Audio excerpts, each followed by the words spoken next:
Notícias, fofocas, fuxicos, boatos, o que é verdade e o que não é. Agora no Balaio de Gatos, com Luiz Sucupira. Balaio de Gatos em edição extraordinária. Não sei, só sei que foi assim. Mas rapaz...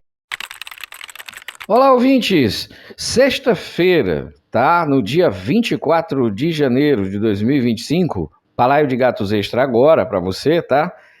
Eu conversei com o Guilherme Rodrigues, advogado da causa da desapropriação do terreno de Cláudio Lima Verde, tá?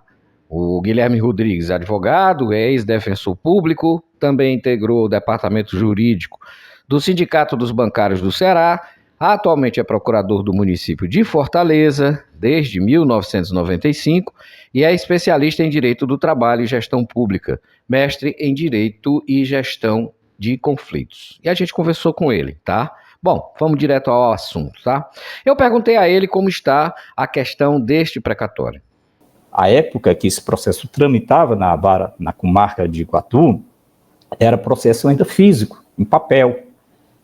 Havia deficiência na secretaria, de pessoal, até mesmo de preenchimento de vagas do magistrado. Às vezes passava um bom tempo sem um magistrado titular, e aí você tinha que se deslocar à comarca, e aconteceu de eu ter ido a Iguatu várias vezes, e delas o contato com o magistrado era muito superficial, porque ele não era o titular da vara, porque ele não tinha, digamos assim, um conhecimento do caso, ele ia ter que se aprofundar, e aí ficava a coisa muito prejudicada. Foi quando, então, o Cláudio Lima Verde resolveu, para dar um aporte maior, para dar uma força à sua causa, resolveu também contratar o escritório que eu acabei de falar. São 2 profissionais radicados no Crato e um profissional aqui em Fortaleza. Dr. Thales Macedo e o Dr. Bruno Carvalho. Eles atuam na região fortemente, e eles visitavam muito a cidade. Ele deu uma assistência fundamental para que a gente obtivesse esse resultado do processo, fosse um resultado satisfatório. O doutor Lino Macedo, ou doutor Lino Máximo, é um advogado aqui em Fortaleza, que também integra a banca de advocacia que eu estou lhe falando, que faz parceria. Então, é um advogado brilhante, é um advogado que eu digo sem medo de cometer nenhum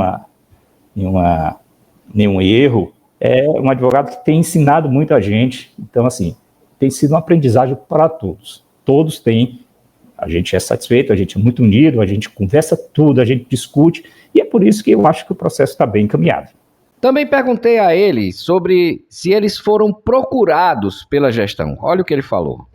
Bom, na verdade, Luiz, eu não sei ao certo o que é que move o gestor a agir dessa forma. Não sei. Pode até ser que ele tenha as razões e seja, digamos, plausíveis.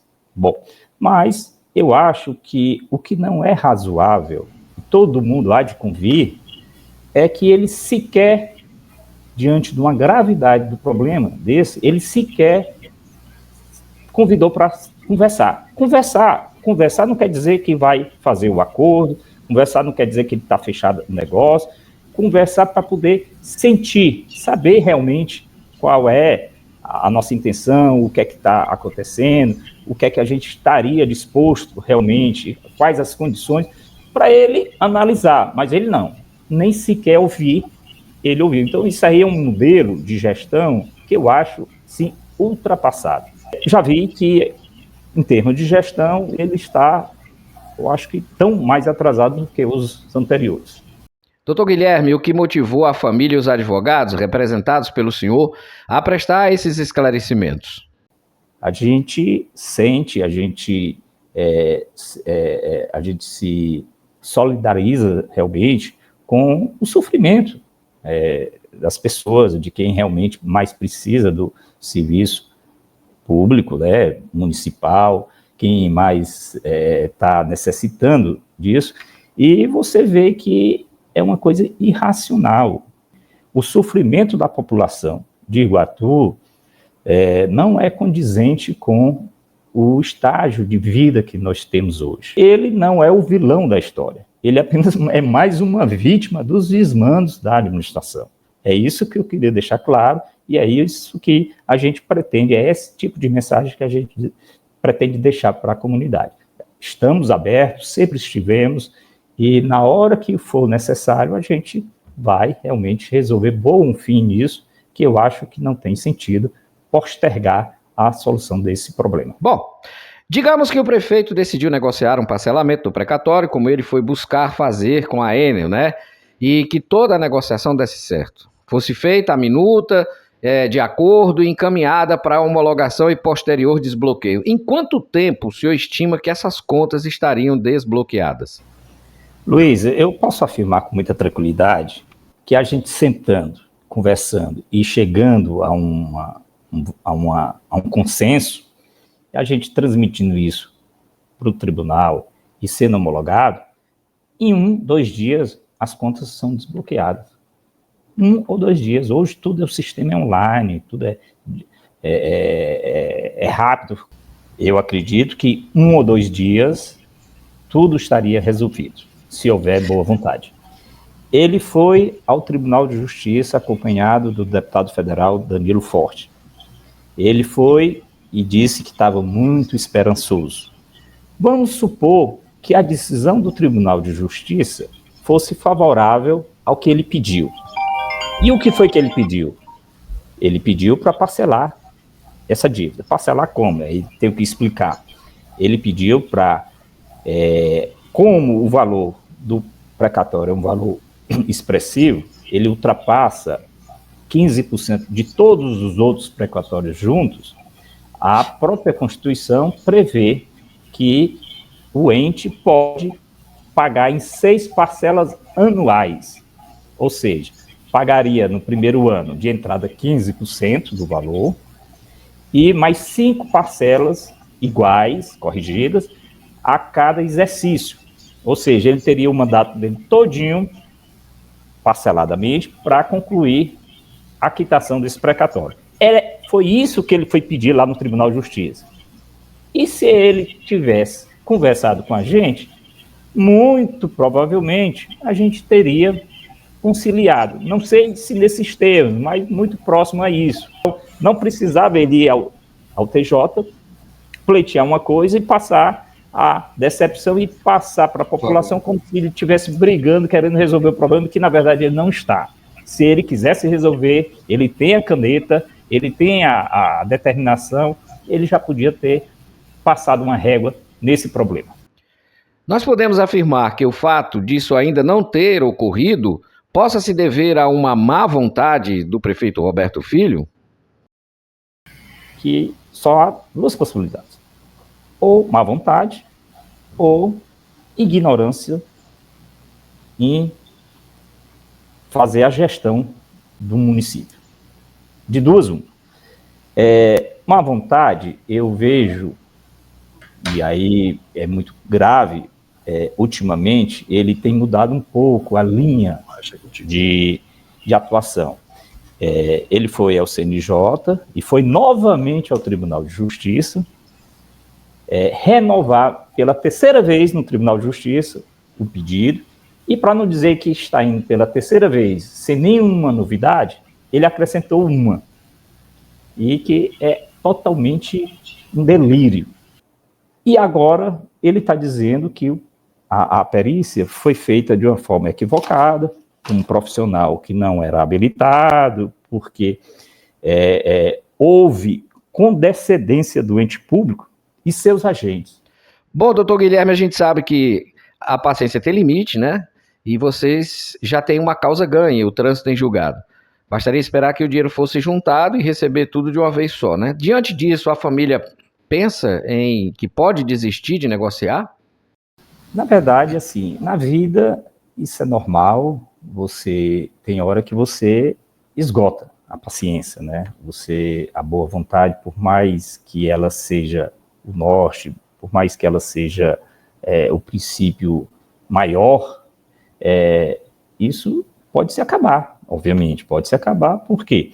Porque os bloqueios estão sendo realizados. Os comandos estão sendo feitos e, no momento, está restrito à conta do Fundo de Participação dos Municípios. Então, está havendo também uma retenção dos repasses por conta de débitos com o INSS, mas a gente pode pensar em pedir, em pleitear a alteração e ir para outras fontes, tipo Fundo de Participação do Estado, que são as verbas decorrentes do ICMS, que o Estado repassa para o município. A gente pode ir para essa, porque nessa o INSS não faz a retenção, como tem feito agora com o FPM, e mais cedo ou mais tarde, todo o dinheiro deve ser bloqueado. Então, com todo o dinheiro bloqueado, não vejo muito sentido a gente negociar. Oportunidade existiu, está existindo ainda. Não sei se daqui a alguns dias a gente ainda vai pensar nisso. Eu soube, inclusive, que eles estão tentando eliminar ou até mesmo anular a decisão, né? O processo pode ser nulo. Veja da gravidade dessa declaração. E ele ainda diz o seguinte, que sugere que houve um conluio ou uma simulação para vilipendiar o erário municipal. Bom, essa é a novidade que ele trouxe agora no Tribunal de Justiça e no Conselho Nacional de Justiça. Ele quer discutir, rediscutir uma coisa que já foi ultrapassada, o momento já passou, tem a coisa julgada. Ele está brincando com o sistema de justiça. Isso não pode ser uma coisa séria. Ele faz uma acusação grave, gravíssima, e por conta dessa declaração, e como quem representa o município em juízo é o procurador, e aí eu li a peça, li ontem essa peça, eu imagino o seguinte: será que é isso mesmo que o prefeito vai afirmar? Nós vamos promover uma interpelação judicial para que ele confirme ou não essas declarações. Se ele confirmar, ele esclareça quem são, ou a quem atinge essa acusação. São agentes.